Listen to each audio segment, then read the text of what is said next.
Hey guys, welcome back. Sorry I took a few weeks off. You know, a lot of life stuff has happened over the past few weeks. I moved, I went on vacation, I graduated college, so that's something. But through all of that, I saw this movie on Disney Plus and I just can't stop thinking about it, and not in a good way.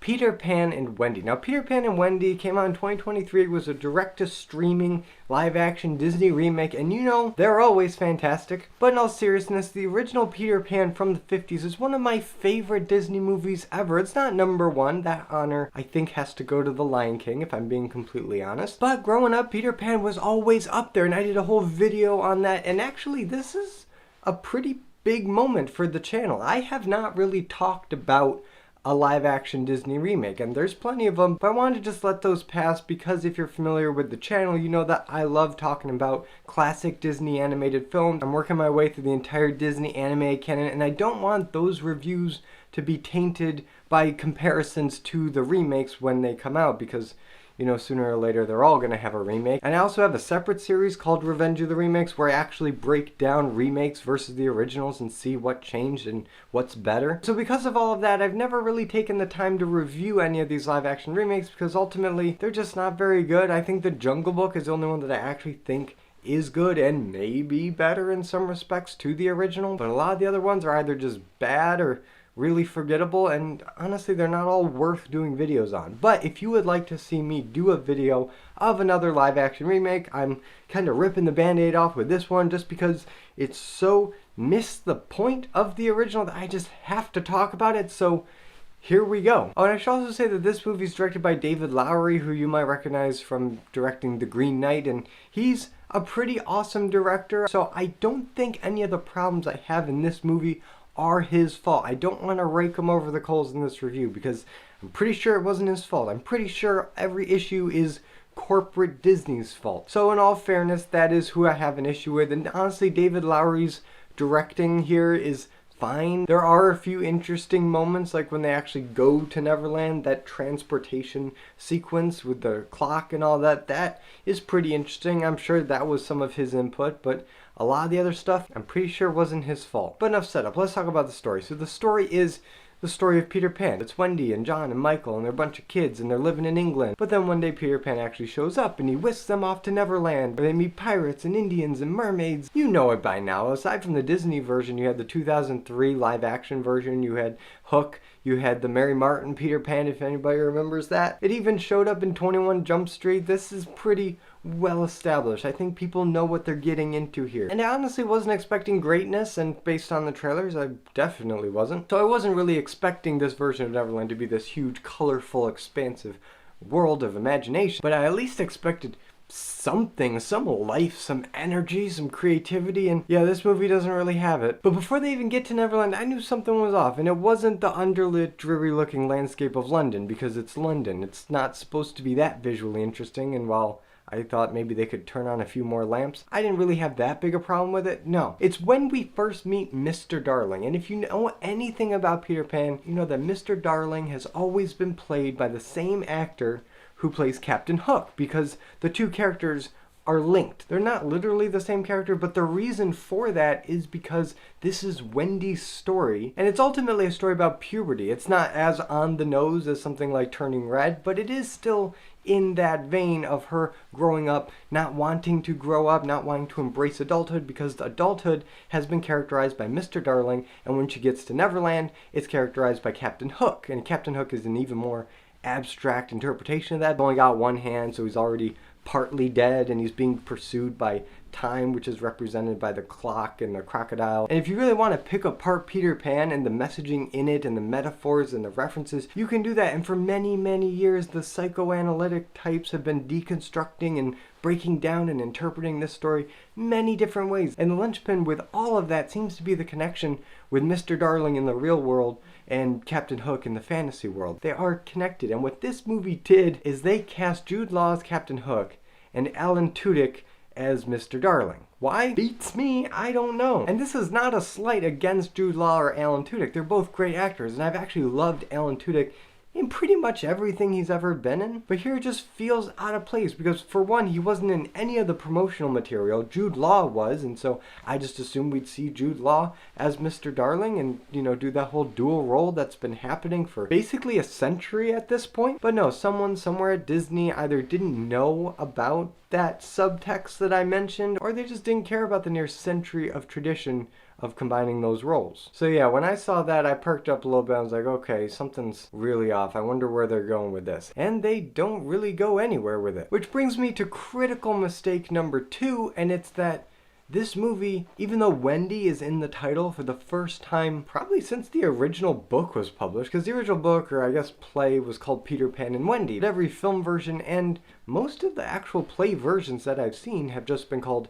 Peter Pan. Wendy doesn't make it into the title, even though this is her movie. She is the main character. She's the protagonist. She's the one that goes on a journey of self-discovery and evolves as a character by the end of it. It's your typical Wizard of Oz or Alice in Wonderland story of going to a fantasy world, learning a lesson, coming back as a different person than when you left. And like I said before, this is about maturity for Wendy. She's learning how to be a woman and how to embrace the future and not be stagnant in this childhood forever, and learning to not fear that or even resent it like she did in the beginning. While the movie doesn't completely throw this away, she is not the focus of this movie. Why? I have no idea. The focus on this movie is shockingly on Peter Pan and Captain Hook, and actually Captain Hook more so than even Peter Pan. This movie should have just been called Hook, which is really funny because the movie called Hook is all about Peter Pan as an adult, and this one that's all about Hook and his backstory and who he is and how he changes by the end of the movie, which is really weird for me to say out loud, but yeah, that is what happens. This one is called Peter Pan and Wendy, even though Wendy kind of gets shafted for a lot of the runtime, and the movie seems a lot more interested in the Peter and Hook dynamic. And if I were to say something nice about this movie, I would say that Jude Law does make a pretty enjoyable Captain Hook, but sadly I can't say the same thing for Alexander Maloney as Peter Pan.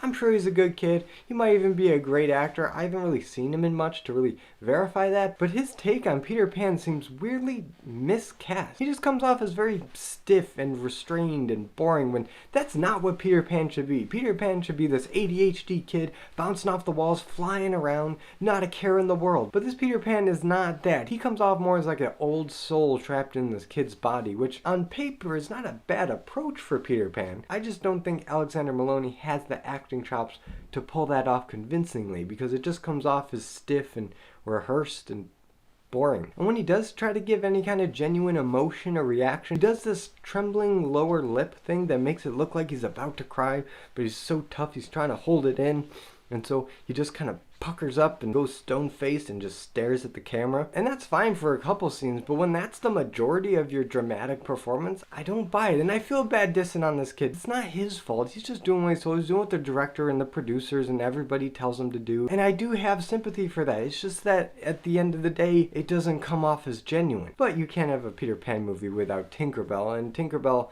was another casting choice that caused a bit of controversy. And in my opinion, with the race swapping on these Disney live action movies, is I don't want to feed into the game Disney's playing, because it seems to me that they're just doing it to create buzz and to virtue signal and make themselves look, oh, look how virtuous we are because we have a diverse cast. I probably wouldn't really have a problem with that if it wasn't so obvious that they're trying to spark controversy by these choices. And it seems like every time a new Disney movie gets any kind of criticism, even if it's not at all related to the race swapping or any of that, they always get defensive and say it's because of racism or sexism or some other ism that they just hide behind. And they've done that too many times in the past few years for me to just excuse it completely and just say, oh, it's the best person for the job, because they're clearly playing some kind of game for clicks or headlines or something, and I'm just not going to play that game. And honestly, the idea to race swap Tinkerbell is not the most out there choice because she is a fairy. Fairies don't really have a designated race, so I didn't personally have a problem with that. What I have a problem with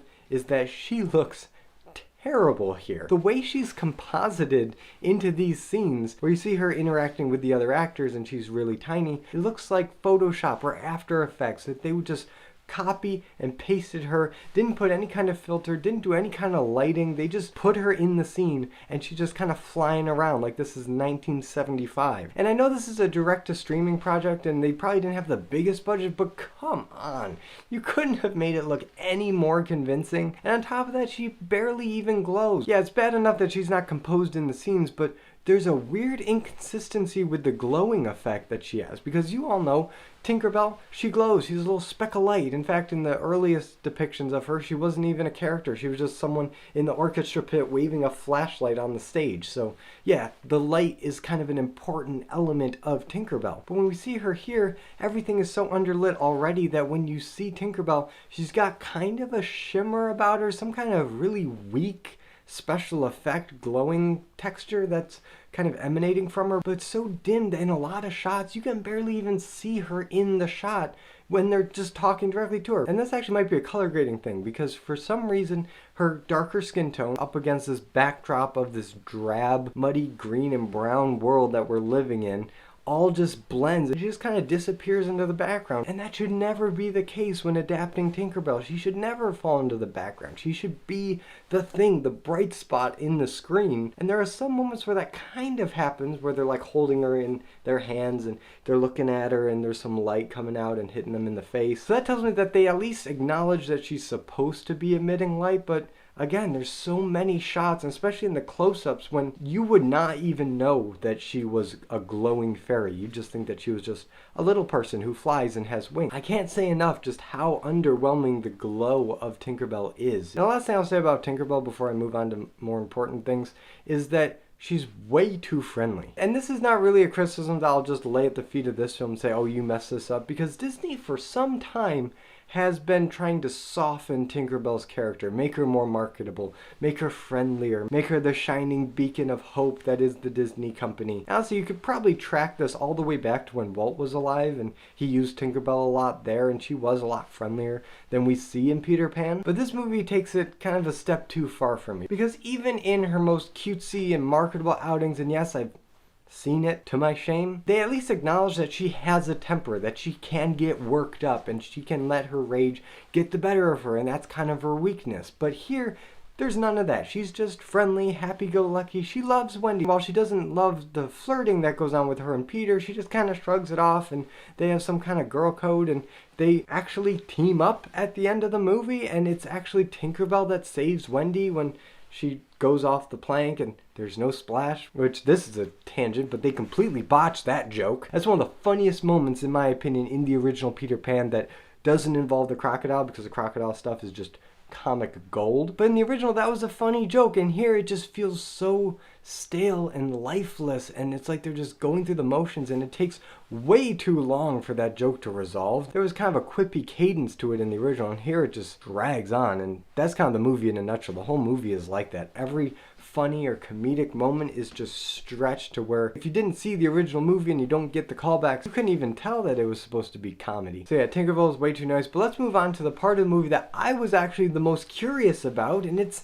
the Indians, because how are you going to adapt the Indians in 2023? I was really curious, and I heard somewhere that the Indians just weren't going to be in it. They were just going to scrap it completely. And I was thinking, well, is that almost more racist just to not acknowledge their existence at all? And thankfully they don't actually do that. The Indians are in here, although very briefly. And I feel like that was Disney trying to compromise with itself, that like, oh, we have to show them, but we don't want to offend anybody. We don't want it to be any kind of cultural appropriation or insensitivity. We want to be respectful, but at the same time, I don't think Disney really knows how to be respectful at this point, because they're just so in their own head about everything. And what they ended up doing was giving us one tracking-ish, Steadicam-ish shot. I'm not entirely sure how they used it. It may have just been completely CGI for all I know.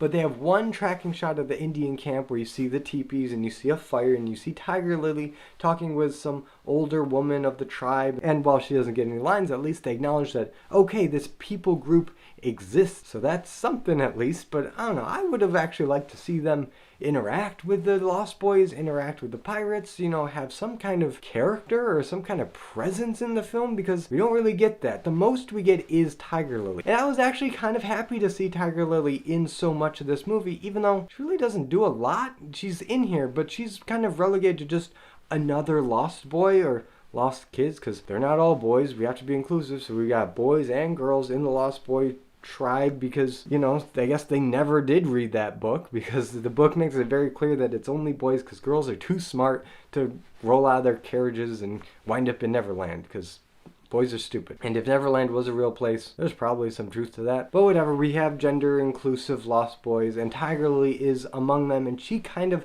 takes up Peter Pan's position as leader when Peter isn't there. So when Wendy shows up, she actually interacts with Tiger Lily even more, I think, than Peter. Because what happens when they first get to Neverland, John and Michael get captured by Hook right away. Peter goes to rescue him, leaving Wendy with Tiger Lily and the Lost Boys. That's when I realized it's not really Wendy's movie, because Wendy has just kind of been pushed to the background, interacting with secondary or tertiary characters.